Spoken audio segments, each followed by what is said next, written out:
Nunca olvidaré aquellos lluviosos días de septiembre del 55, aunque para mí fueron de viento y de sol, porque vivíamos en el valle de Río Negro y los odios se atemperaban por la distancia y la pesadumbre del desierto.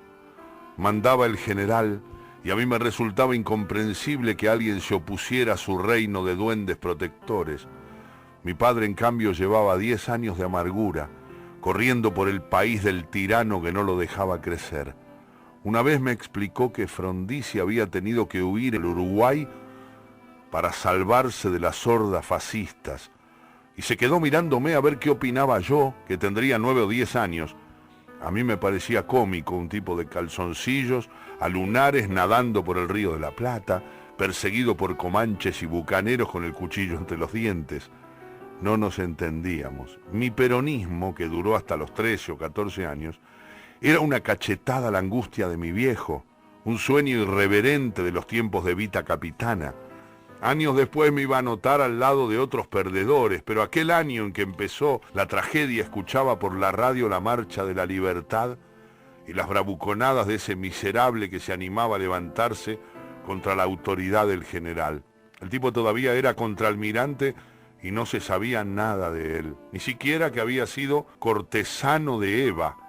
Todavía no había fusilado civiles ni prohibido a la mitad del país. Era apenas un fantasma de anteojos negros que bombardeaba Puerto Belgrano y avanzaba en un triste barco de papel. Era una fragata bien sólida, pero a mí me parecía que a la mañana siguiente, harto de tanta insolencia, el general iba a hundirlo con solo arrojar una piedra al mar. Recuerdo a mi padre quemando cigarrillos con la cabeza inclinada sobre la radio enorme. Lo sobresaltaban los ruidos de las ondas cortas y quizás un vago temor de que alguien le leyera el pensamiento. A ratos golpeaba la pared y murmuraba: «Cae el hijo de puta, esta vez sí que cae». Yo no quería irme a dormir sin estar seguro de que el general arrojaría su piedra al mar. 3 meses atrás la Marina había bombardeado la Plaza de Mayo a mediodía, cuando la gente salía a comer, y el odio se nos metió entre las uñas, por los ojos y para siempre. A mi padre por el fracaso y el bochorno, a mí porque era como si un intruso viniera a robarme los chiches de lata. Me cuesta verme así. ¿Qué era Perón para mí? Una figurita del álbum, la más repetida, los juguetes del correo, la voz de Vita que nos había pedido cuidarlo de los traidores. Se me iba la edad de los Reyes Magos y no quería aceptar las razones de mi padre ni los gritos de mi madre. Creo que allá en el valle no se suspendieron las clases. Una tarde vinieron unos milicos que destrozaron a martillazos la estatua de Evita. Al salir del colegio vi un montón de gorilas que apedreaban una casa. Los chicos bajábamos la cabeza y caminábamos bien cerca de la pared. El día en que Perón se refugió en la cañonera paraguaya, mi madre preparó ravioles y mi padre abrió una botella de vino bueno. «Lo voy a cagar a Domínguez», dijo, ya un poco borracho, y buscó los ojos de mi madre. Domínguez era el capataz peronista que le amargaba la existencia, el tipo que me dejaba subir a la caja del camión cuando salían a instalar el agua. Creo que mamá le hizo una seña y el viejo me miró afligido.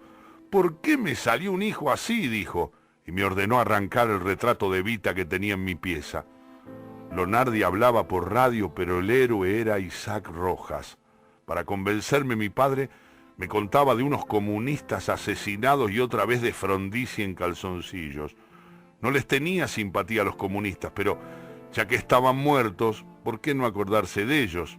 Yo no quise bajar el retrato y mi padre no se atrevió a entrar en mi cuarto. «Está bien, pero deja la puerta cerrada, que yo no lo vea», me gritó, y fue a terminar el vino y a comerse los ravioles.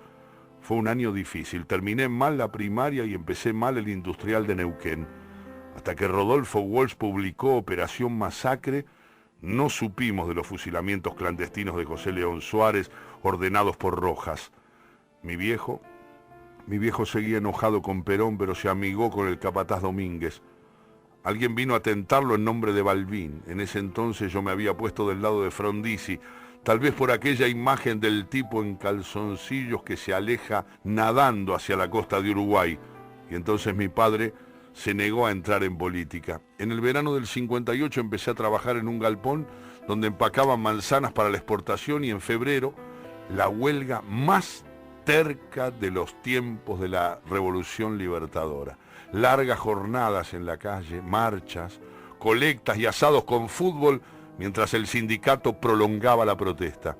Un judío de traje polvoriento nos leía presuntos mensajes de Perón. Un día cayó con un geloso flamante y un carrete de cinta en el bolsillo. Le decían el ruso. Tenía unos anteojos sin marco que cada 2 por 3 se le caían al suelo. Había que alcanzárselos porque sin ellos quedaba indefenso. Desde la cinta hablaba Perón o alguien con voz parecida. El general anunciaba un regreso inminente y los rojos no eran sus enemigos, decía. Al final de la cinta nos hablaba al oído y decía que se le encogía el corazón al pensar en esa heroica huelga nuestra ahí entre las bardas del desierto. Alguien, un italiano charlatán, sospechó que el que hablaba no era el general. En aquel tiempo no conocíamos los grabadores y la máquina que reproducía la voz parecía demasiado sorprendente y perfecta para ser auténtica. El ruso no tenía pinta de peronista y la gente empezaba a desconfiarle. Mi padre y yo no nos hablábamos, o casi, pero si existía alguien en aquellos parajes capaz de confirmar que la máquina y la voz eran confiables, ese era él.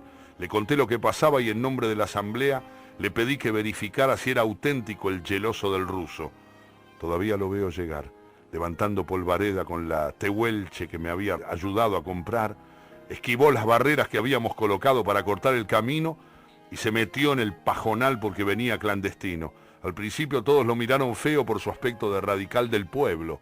Un chileno bajito lo trató de profesor y eso contribuyó a que se agrandara un poco. Se puso los anteojos, saludó al ruso y pidió ver el aparato. Era una joya.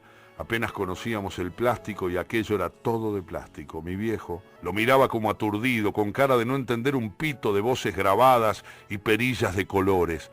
El ruso desenrolló un cable que había enchufado en la oficina tomada, colocó la cinta con cuidado como si agarrara un picaflor por las alas. Y Perón habló de nuevo. Sinarquía, imperialismo, multinacionales, algo que hoy sonaría como una sarta de macanas. El general recordó la constitución justicialista que impedía la entrega al capitalismo internacional de los servicios públicos y las riquezas naturales. Todos miraban a mi padre que escuchaba en silencio. Ensimismado, sacó los carretes, tocó la banda marrón con la punta de la lengua, después pidió un destornillador, desarmó el aparato. Yo sabía que estaba deslumbrado y que alguna vez, en el taller del fondo, intentaría construir uno mejor. Pero esa tarde, mientras el ruso se sostenía los anteojos con un dedo, mi viejo levantó la vista hacia la asamblea y murmuró: «Es Perón, no tengan duda».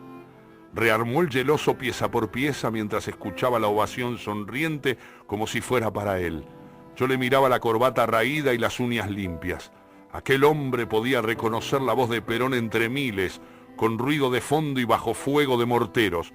Tanto lo había odiado, admirado quizás. 2 días después llegaron los cosacos y nos molieron a palos. Así era entonces la vida. El ruso perdió los lentes y el geloso. Mientras corría, no paraba de cantar la Internacional. A mí me hicieron un tajo en la cabeza y a los chilenos los metieron presos por agitadores. Al volver a casa de madrugada encontré a mi padre en su escritorio, dibujando de memoria los circuitos del grabador. Me hizo señas de que fuera al lavadero para no despertar a mi madre y puso agua a calentar.